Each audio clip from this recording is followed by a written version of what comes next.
प्यारे दोस्तों, अस्सलाम वालेकुम। मैं हूं मोहम्मद इरफान और आप देख रहे हैं इरफानी नेटवर्क यूट्यूब चैनल। दोस्तों, आज का ये वीडियो काफ़ी इम्पोर्टेंट वीडियो है और दोस्तों एक ऐसी जानकारी निकलकर सामने आ रही है दोस्तों, जहां पर ये बड़ा ऐलान सामने आया है। दोस्तों, एक ऐसा ऐलान सामने आया है जिसको सुनने के बाद यकीनन आपके होश उड़ जाएंगे। ऐसा ऐलान किया गया है जिसने लोगों के नींदों को उड़ा दिया है। दोस्तों, एक मामला सनसनीखेज मामला, और दोस्तों इस समय जितने भी सनसनीखेज मामले आ रहे हैं सारे के सारे उत्तर प्रदेश से ही निकलकर सामने आ रहे हैं। एक बार फिर से दोस्तों योगी महाराज के राज्य क्षेत्र उत्तर प्रदेश से एक सनसनीखेज मामला वायरल हो रहा है जिसने सबको हैरत में डाल दिया है। और एक अग्नि धधकाने का काम किया जा रहा है जिसको आगे सुनेंगे दोस्तों तो आप भी हैरत में रह जाएंगे। प्यारे दोस्तों, साध्वी प्राची नाम तो आपने सुना होगा, क्योंकि हिंदुस्तान के अंदर दो तीन ऐसी साध्वी हैं जो हमेशा चर्चाओं में रहती हैं। और इस बार साध्वी प्राची ने एक ऐसा ऐलान किया है दोस्तों जिसके बाद पूरा माहौल गर्म हो गया है और चर्चा में आ गई है साध्वी प्राची। दोस्तों, साध्वी प्राची ने किया है मस्जिद में हवन करने का ऐलान। जी हां दोस्तों, मस्जिद में लगातार उत्तर प्रदेश में मस्जिदों से छेड़छाड़ का मामला सामने आता रहा है। लगातार मस्जिदों को तोड़ा गया है और उसके बाद दोस्तों एक से एक अब वहां पर ऐसी घटनाएं भी हो रही हैं, लेकिन इन घटनाओं के बावजूद ये लोग सुधर नहीं रहे हैं, सबक नहीं ले रहे हैं। दोस्तों, पूरा मामला उत्तर प्रदेश के अलीगढ़ का नूरपुर गांव का है।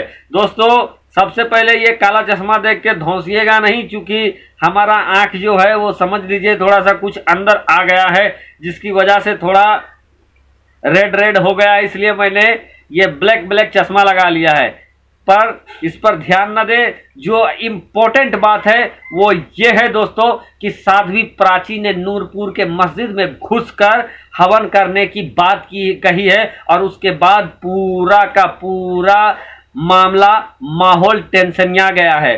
हरकत में आ गई है प्रशासन ने पूरे मुस्तैदी के साथ शिकंजे में ले लिया है नूरपुर की गांव की। दोस्तों, जो जानकारी इस समय निकलकर सामने आ रही है वो ये थी कि एक बारात, दूसरे धर्म वालों की एक बारात वहां से गुजर रही थी नूरपुर की मस्जिद के सामने से।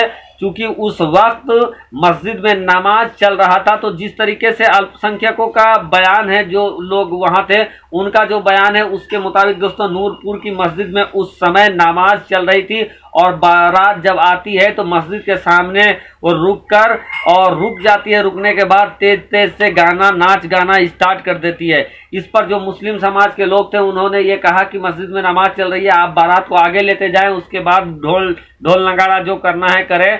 तो इसी बात पर दोस्तों कहा सुनी स्टार्ट हो जाता है और कहा सुनी स्टार्ट होने के बाद दोस्तों दोनों समाज के बीच मारपीट भी हो जाता है, बाराती और वहां के लोगों के बीच में।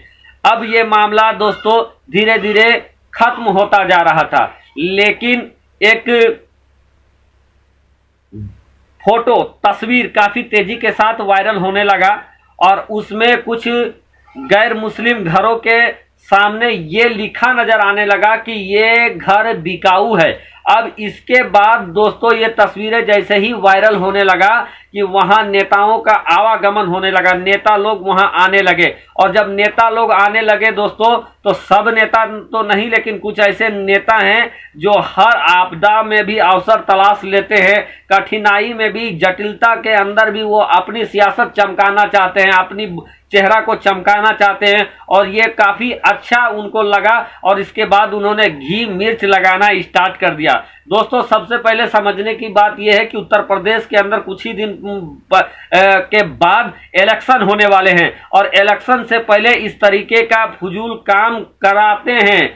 आप मानो या ना मानो, लगातार इस तरीके के काम कराकर हिंदू मुस्लिम करने की कोशिश किया जाता है। अब हम सबको इस बात को समझना होगा, चाहे वो मुस्लिम संप्रदाय हो चाहे वो हिंदू संप्रदाय हो, सभी संप्रदाय को समझना पड़ेगा कि इलेक्शन से पहले हर बहुत सारे कुछ ऐसी पार्टियां हैं जो इस तरह का प्रोपगंडा करके वोट को अपने तरफ खींचने का काम करती है। तो यहाँ पर बहुत सारे भारतीय जनता पार्टी के नेता भी आ गए। उन्होंने ये कहा कि अगर बारात से छेड़छाड़ होगी, बारात नहीं जाने देगी तो हम आजान नहीं होने देंगे। तो वहीं ओवैसी की एक पार्टी की भी एक लीडर हो गए, आ गए, उन्होंने कहा आजान तो होकर रहेगा।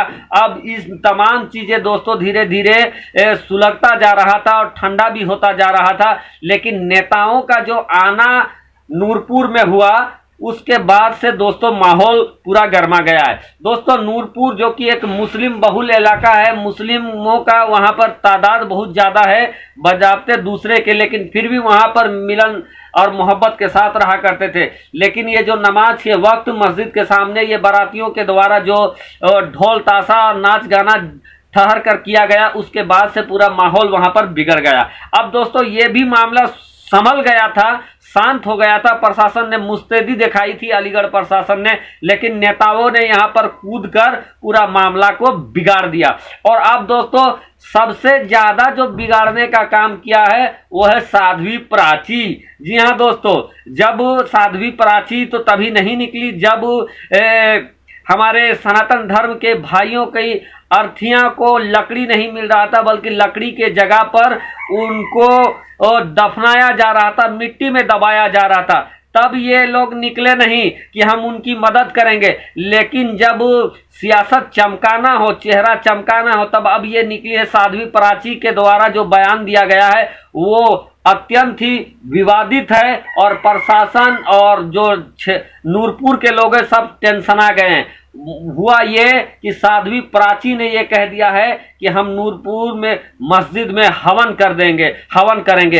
अब इसके बाद दोस्तों मामला पूरी तरीके से सनसनीखेज हो गया है, हैरत अंगेज हो गया है। लेकिन जो अलीगढ़ प्रशासन है उसने पूरी मुस्तैदी दिखाया है, जिसके लिए लाख लाख शुक्रिया करना चाहिए। और अलीगढ़ प्रशासन ने किले की तरह नूरपुर को ले लिया है और उन्होंने ये घोषणा कर दिया है कि हम किसी भी हाल में प्राची को, जी हाँ प्राची चाची को हम घुसने नहीं देंगे नूरपुर में। तो दोस्तों ये मामला पूरा हाईलाइट हो गया है और लगातार घमासान इस मामले पर हो रहा है।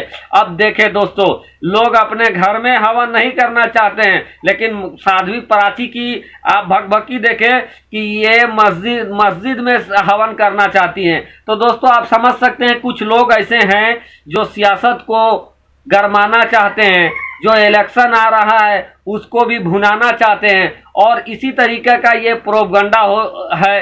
तो मैं दोनों ही पक्ष के लोगों से ये विनम्र निवेदन करना चाहता हूँ, चाहे वो सनातन धर्मी हमारे भाई हो, चाहे वो इस्लाम धर्म के मुस्लिम भाई हो, कि आप वक्त के तकाजा को देखें। देश भर में महामारी ने सबको तबाह कर दिया है, हिंदू क्या मुस्लिम क्या, और ऐसे में इस तरीके का बखेड़ा करके शासन प्रशासन को और परेशान ना करें, खुद भी परेशान ना हो।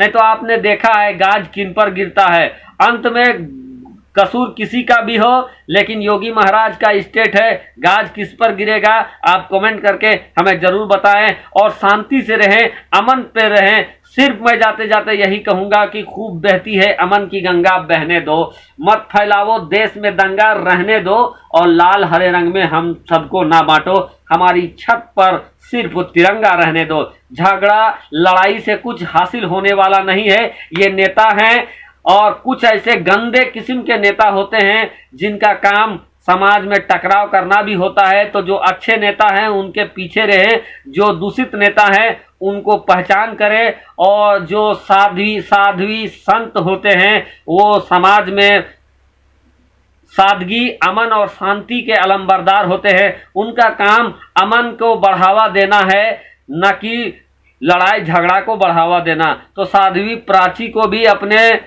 ऐलान पर पुनः विचार करना होगा, और जो दूसरे धर्म के लोग हैं, जो मुस्लिम धर्म के लोग हैं, सबको ये देखना पड़ेगा और ज़्यादा से ज़्यादा ऐसी स्थिति में रहना पड़ेगा कि दो बात सहें लेकिन लड़ाई से बचें। और लड़ाई से बचने के लिए मुस्लिम हो, सनातन धर्म के लोग हैं, सभी को आपस में तालमेल बनाकर रखना पड़ेगा। छोटी छोटी बातों को बवंडर नहीं बनाना पड़ेगा। दोस्तों आप समझ सकते हैं इस समय जिसने माहौल को पूरा गरमा दिया है वो साध्वी प्राची है। साध्वी प्राची और योगी महाराज का एक तस्वीर भी वायरल हो रहा है जो आपके सामने है। तो आप समझ सकते हैं साध्वी प्राची योगी महाराज से करीबी हैं, क्योंकि योगी महाराज भी संत हैं, प्राची भी संत हैं, लेकिन संतों का काम अमन को बढ़ावा देना है, लड़ाई झगड़ा का फैलाव नहीं। इस पर पुनः विचार करें।